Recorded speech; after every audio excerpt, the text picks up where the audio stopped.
Bonjour à tous, bienvenue sur Geekosophie Magazine. Aujourd'hui, petite vidéo histoire de patienter en attendant les épisodes de la saison 2 afin de vous présenter mon roman La loi de Gaïa et plus précisément de vous présenter en fait le texte philosophique qui m'a inspiré le contexte du roman, histoire de rester dans l'esprit général du podcast, donc de comparer un texte philosophique à une œuvre non philosophique. Alors un petit mot déjà pour présenter La loi de Gaïa, donc c'est un roman dystopique young adulte, donc public visé plutôt 15-25 ans, ce qui vous empêche pas évidemment, si comme moi vous avez passé les 25 ans et que vous êtes un énorme fan de dystopie young adulte, de le lire quand même. C'est un roman qui raconte l'histoire d'une famille au sein de ce régime dystopique, donc vous attendez pas à un roman d'action avec révolte ou quoi que ce soit, il n'y en a pas, c'était pas l'objectif. C'était plutôt une façon de présenter le vécu quotidien d'une famille impactée évidemment par le contexte dystopique qui est mis en place. Le titre du roman, donc La loi de Gaïa, est déjà une référence directe à l'auteur dont je vais parler, puisque Carl Schmitt a écrit, c'est son livre le plus connu, un livre qui s'appelle Le Nomos de la Terre, donc Nomos en grec qui veut dire loi, et Gaïa qui veut dire terre, donc le Nomos de la Terre, la loi de Gaïa, c'est le même titre, ça veut dire la même chose, c'est juste que j'ai inversé le mot qui était en grec et le mot qui n'était pas en grec. Je ne dis pas en français puisque le Nomos de la Terre de toute façon c'est une traduction. Voilà, alors un petit mot sur Carl Schmitt avant de parler de sa thèse et de la thèse en question qui m'a permis de construire mon contexte. Pour les lycéens qui passeraient par là, donc il n'y a pas de problème pour citer Carl Schmitt dans une copie ou au bac. Il est juste bon de préciser quelque chose, c'est la date de publication de ce premier texte, La notion de politique, donc c'est celui-là que je vais lire, qui a été écrit en 1927, et si c'est bon de le rappeler quand on veut parler de Carl Schmitt, c'est parce qu'à partir des années 30, il devient le juriste du droit nazi. Donc c'est pas seulement quelqu'un qui est nazi individuellement de ses écrits, c'est bien quelqu'un qui va s'efforcer de justifier le régime nazi, puisqu'il est juriste et que c'est vraiment son travail de justifier ce qui se passe. Donc il est bon de dire que le texte date d'avant cette période, même si après, dans l'absolu, si vous oubliez, c'est pas très grave. Je vais donc faire comme si c'était un épisode normal, je vais lire un tout petit passage, parce que l'idée c'est vraiment que ce soit pas très long par rapport à un épisode habituel, de la notion du politique, expliquer un peu ce que ça veut dire, pourquoi il dit ça, et ensuite faire le lien avec la loi de Gaïa. Donc c'est un petit passage qui parle de la guerre, et la notion qui va nous intéresser, la notion qui est critiquée ici, c'est la notion de guerre juste. Une guerre menée pour des motifs prétendus purement religieux, purement moraux, purement juridiques ou purement économiques serait une absurdité. Juste avec cette phrase, déjà, vous voyez qu'il va critiquer toute guerre qui va essayer de prendre des motifs qui ne sont pas politiques. On peut avoir des motifs politiques à faire la guerre, notamment si on est envahi, se défendre, bon bah c'est un motif politique, il faut protéger le territoire.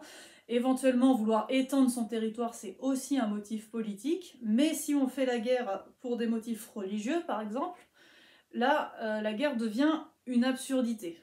Ce qui peut être étonnant, puisqu'on peut avoir l'impression que faire la guerre juste pour faire la guerre, c'est ça qui serait une absurdité, mais lui, il va vraiment critiquer le fait de vouloir faire la guerre pour des motifs humains, en fait, donc religieux, moraux, juridiques, etc.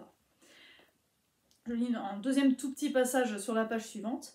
Des guerres de ce type se distinguent fatalement par leur violence et leur inhumanité, pour la raison que, transcendant le politique, il est nécessaire qu'elles discréditent aussi l'ennemi dans les catégories morales et autres, pour en faire un monstre inhumain, qu'il ne suffit pas de repousser, mais qui doit être anéanti définitivement, au lieu d'être simplement cet ennemi qu'il faut remettre à sa place, reconduire à l'intérieur de ses frontières.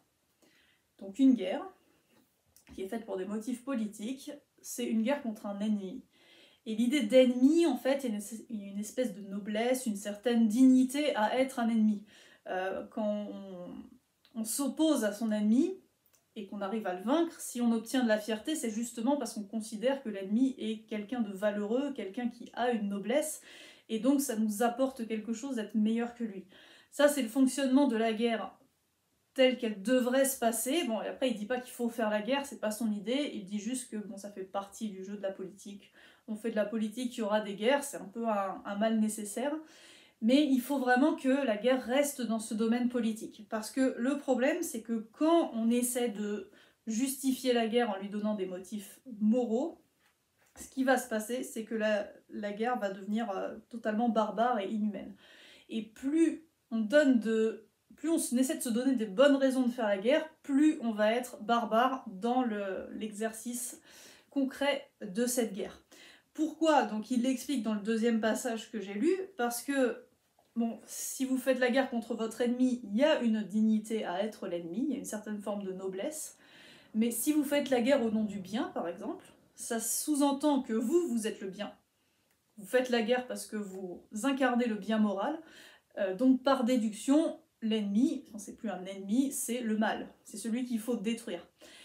Et le problème de ces guerres justes, c'est qu'on ne va pas se contenter de gagner contre l'ennemi. En fait, la guerre, c'est comme un jeu. Hein. Une fois que vous avez gagné, bon bah voilà, vous avez gagné.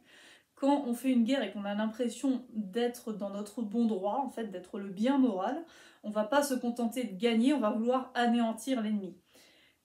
Ce qui est en fait assez logique, puisque si vous considérez que vous êtes le bien, donc ça sous-entend que l'autre c'est le mal, et si c'est le mal, il suffit pas de gagner, il faut le détruire, c'est bien de détruire le mal. Donc plus on fait une guerre pour des motifs nobles, plus la guerre est destructrice. C'est ce premier point donc qui m'a inspiré le contexte de la loi de Gaïa, couplé en fait à un deuxième texte. Donc dans le livre, il y a les deux, la notion de politique et la théorie du partisan. D'ailleurs, pour ceux qui auraient déjà lu la loi de Gaïa, vous savez que certains groupes de personnages sont appelés justement les partisans, toujours en référence à ce texte. Donc la théorie du partisan qui a été écrite cette fois après la période nazie, donc un petit peu plus délicat à citer, je vais le faire quand même, parce que dans ce texte-là, il va prendre en compte le cas particulier du nucléaire, qui évidemment n'existait pas avant, donc il ne pouvait pas en parler avant. Et il va rajouter l'idée que comme maintenant il y a le nucléaire et qu'on a des armes de destruction massive, le principe de la guerre va complètement changer. Ce sera plus, on peut plus faire une guerre juste pour se défendre ou juste pour prendre un territoire, quand nos armes, c'est des armes qui vont détruire un énorme domaine avec une énorme population. On ne peut plus se contenter de faire la guerre contre une armée ennemie, à partir du moment où on ne peut pas éviter de tuer des millions et des millions d'innocents. Alors, je lis juste le petit passage de la théorie du partisan. En effet, le développement technique et industriel a porté les armes de l'homme à un niveau où elles sont de purs instruments d'extermination. Il en résulte une disproportion entre protection et obéissance qui est un défi. Une moitié de l'humanité devient l'otage des maîtres de l'autre moitié, équipée de moyens de destruction atomique. Ces moyens de destruction absolue exige un ennemi absolu sous peine d'être absolument inhumain. Car ce ne sont pas les moyens d'extermination qui exterminent, mais des hommes qui exterminent d'autres hommes par ces moyens. En prenant en compte le nucléaire, il va y avoir en fait un espèce de retournement par rapport à ce qu'il a dit avant. Je résume ce qu'il a dit avant. Plus je pense être le bien, plus je considère que mon ennemi c'est le mal, donc plus je suis barbare avec l'ennemi. À partir du nucléaire, de fait, on a des armes barbares. De fait, on a des armes qui ne sont plus des armes de défense, qui sont des armes d'extermination. Donc on commence par la fin, c'est pas plus je suis bon, plus j'utilise des armes destructrices, c'est j'ai une arme destructrice. Donc pour pouvoir l'utiliser en bonne conscience, il va falloir que l'ennemi soit mauvais. Pour détruire totalement une ville avec une bombe atomique et ne pas avoir l'impression d'avoir fait quelque chose de mal, on risque, c'est des suppositions puisque c'est tout nouveau au moment où il écrit le livre, hein, mais pour pouvoir l'utiliser en bonne conscience, on risque de se mettre à considérer que l'ennemi est un monstre inhumain. Et comme l'ennemi est un monstre inhumain, bah du coup, sous-entendu, moi, je suis le bien. Donc il y a une espèce de retournement qui se fait. Autrefois, plus la guerre était juste, plus j'utilise des armes violentes. Maintenant, j'ai une arme violente, donc j'essaie de faire en sorte que ce soit moi qui soit le meilleur possible. Je ne l'ai pas très bien expliqué. Disons que j'ai une arme extrêmement violente. Donc pour pouvoir l'utiliser, j'ai besoin d'avoir un très haut niveau moral, d'avoir une fin extrêmement haute. Donc en fait l'idée c'est de conserver la fin justifie les moyens. Dans les deux cas ça marche. Dans les guerres avant, la fin justifie les moyens parce que j'ai un objectif qui est très noble, je fais la guerre au nom du bien, donc mes moyens sont très très violents parce qu'il faut absolument réussir. Maintenant, j'ai des moyens qui sont extrêmement violents, donc il faut que je me fabrique une fin qui justifie l'utilisation de ces moyens. Voilà le retournement donc, qui a été fait depuis l'ère nucléaire, et c'est ça donc qui m'a inspiré le contexte de la loi de Gaïa. Puisque dans la loi de Gaïa, en fait, ça se passe après une guerre nucléaire. Il y a un pays qui a été détruit par l'arme atomique, et donc en fait, il se passe exactement ce que je viens d'expliquer. Je me suis vraiment inspirée de toute façon des thèses de Carl Schmitt. Étant donné que l'arme atomique a déjà été utilisée, que beaucoup d'innocents sont morts, le pays qui l'a utilisée pour ne pas passer pour totalement inhumain a besoin de se donner une bonne raison.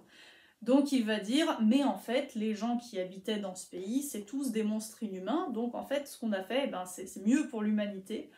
On a bien fait de vous débarrasser de ce pays, parce qu'il n'y a que des criminels dans ce pays, de toute façon, et c'est beaucoup mieux pour l'humanité en général. Donc ça c'est le contexte de l'histoire qu'il y a dans le livre. Évidemment il y aura quelques survivants à cette explosion, notamment ceux qui étaient à l'étranger, bon, pas rentrer dans les détails, il va y avoir notamment dans la famille qu'on suit un de ces survivants pour voir ce qui lui arrive. Mais bon, donc l'idée c'était juste de présenter le contexte général, de vous parler donc des deux thèses de Carl Schmitt qui, malgré le problème évident qu'il y a avec l'auteur, sont d'autant plus intéressantes que ce qu'il décrit, c'est exactement ce qui va se passer avec le nazisme. En 1927, il prévoit déjà que plus une guerre se